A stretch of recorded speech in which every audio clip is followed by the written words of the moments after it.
Good morning प्यारे बच्चों। हमने अपनी पिछली कक्षा में आपको सूरदास के पद 1 और 2 पढ़ा दिए थे। आज हम उनका तीसरा पद पढ़ने जा रहे हैं। तो बेटा प्रसंग सहित हम इसकी व्याख्या करते हैं। प्रस्तुत पद्यांश महाकवि सूरदास जी द्वारा रचित सूर सागर से संकलित भ्रमर गीत में से उद्धव संदेश नामक खंड से लिया गया है। इसमें श्री कृष्ण ने गोपियों को उद्धव के माध्यम से योग संदेश भेजा है, जिसे सुनने के पश्चात गोपियाँ उद्धव पर व्यंग कस रही हैं और श्री कृष्ण के प्रेम में वो कितनी मग्न हो चुकी हैं वो बताना चाह रही हैं। तो चलिए शुरू करते हैं। हमारे हरि हारिल की लकड़ी। गोपियाँ कह रही हैं उद्धव से कि हमारे हरि यानी हमारे श्री कृष्ण भगवान हारिल की लकड़ी। हारिल एक पक्षी होता है जो उड़ते समय अपने पंजों में लकड़ी को पकड़े रखता है। उसको यह डर रहता है कि मैंने अगर लकड़ी को छोड़ दिया तो मैं गिर जाऊंगा, जबकि वास्तविकता में लकड़ी को उठाकर वो उड़ रहा है, लेकिन फिर भी उसको कहीं एक मन में यह रहता है कि इस लकड़ी ने मुझे बचा रखा है। तो हमारे लिए जो श्री कृष्ण हैं, हमारे हरि हैं, वो हारिल की लकड़ी के समान हैं कि जिसको हमने पकड़ लिया है, अपने मन में बसा लिया है, और अगर हम उनको अपने मन से निकाल देते हैं, छोड़ देते हैं, तो हम भी बेसहारा हो जाएंगे।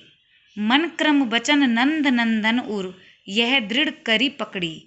हमने मन से, क्रम से, वचन से नंद नंदन को यानी नंद बाबा के पुत्र श्री कृष्ण को हृदय में बसा लिया है, यही दृढ़ करके कि कहीं हमने इन्हें छोड़ दिया तो हम बिल्कुल असहाय हो जाएंगी, बेसहारा हो जाएंगी। जागत सोवत स्वप्न दिवस निसी, कान्हा कान्हा जकरी। जागते सोते सपने में, दिन में, रात में हम तो कान्हा कान्हा ही जपते रहते हैं। हमने उनको ही अपना सर्वस्व मान लिया है। सुनत जोग लागत है ऐसो, ज्यों करुई ककरी।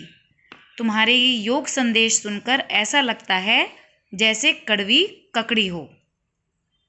सूतो ब्याधि हमको ले आए, देखी सुनी न करी। सूतो मतलब तुम तो, व्याधि हमको ले आए, व्याधि मतलब बीमारी हमारे लिए ले आए हो, जो ना हमने देखी है ना ही कभी सुनी है। यह तो सूर तिन्हिते ले सौंपो, जिनके मन चकरी। सूरदास जी कहते हैं कि यह जो तुम हमें योग का पाठ पढ़ा रहे हो, उन्हीं को जाकर के बताओ जिनके मन में चक्री है, यानी जिनका मन भटक जाता है, जो किसी की भी बातों में आ जाते हैं। हम तो सिर्फ श्री कृष्ण के हैं और हमें कोई श्री कृष्ण से प्रेम करने से अगर कोई हमें वंचित करना चाहता है, हटाना चाहता है उनकी तरफ से हमें, तो हम स्वीकार नहीं करते उसको और हम उसकी बातों में नहीं आते हैं। तो बेटा इस पद में हमने देखा कि गोपियों के मन में श्री कृष्ण के प्रति पूर्ण निष्ठा, दृढ़ता और समर्पण की भावना है। गोपियों के मन में श्री कृष्ण बसे हुए हैं।